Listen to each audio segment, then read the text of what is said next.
Nitamshukuru Bwana kwa moyo wangu wote, nitayasimulia matendo yako yote ya ajabu. Nitafurahi na kukushangilia wewe, nitaliimbia jina lako wewe uliye juu. Kwa sababu adui zangu hurudi nyuma, hujikwaa na kuangamia mbele zako. Kwa maana umenifanyia hukumu na haki, umeketi kitini pa enzi ukihukumu kwa haki. Umewakemea mataifa na kumwangamiza mdhalimu, umelifuta jina lao milele na milele. Adui wamekoma na kuachwa ukiwa milele, nayo miji yao uliingoa, hata kumbukumbu lao limepotea. Bali Bwana atakaa milele, ameweka kiti chake tayari kwa hukumu, naye atauhukumu ulimwengu kwa haki, ataamua watu kwa adili.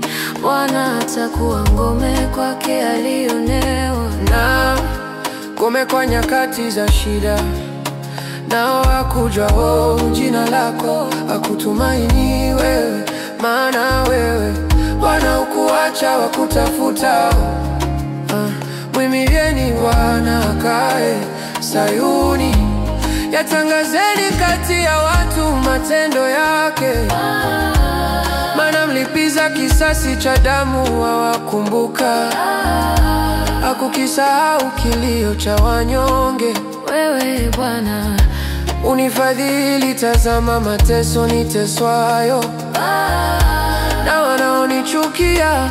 Wewe uniinuaye katika malango ya mauti, ili nizisimulie sifa zako zote. katika malango ya binti Sayuni nitaufurahia wokovu wako. Mataifa wamezama katika shimo walilolifanya, kwa wavu walioficha imenaswa miguu yao. Bwana amejidhihirisha na kutekeleza hukumu, amemnasa mdhalimu kwa kazi ya mikono yake. Wadhalimu watarejea kuzimu,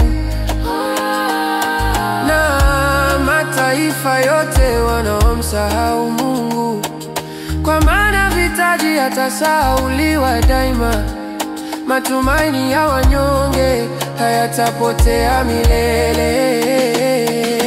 Bwana usimame, wanadamu wasipate nguvu, mataifa wahukumiwe mbele zako. Bwana, oh Bwana, uwawekee kitisho mataifa, na wajijue kuwa ni binadamu.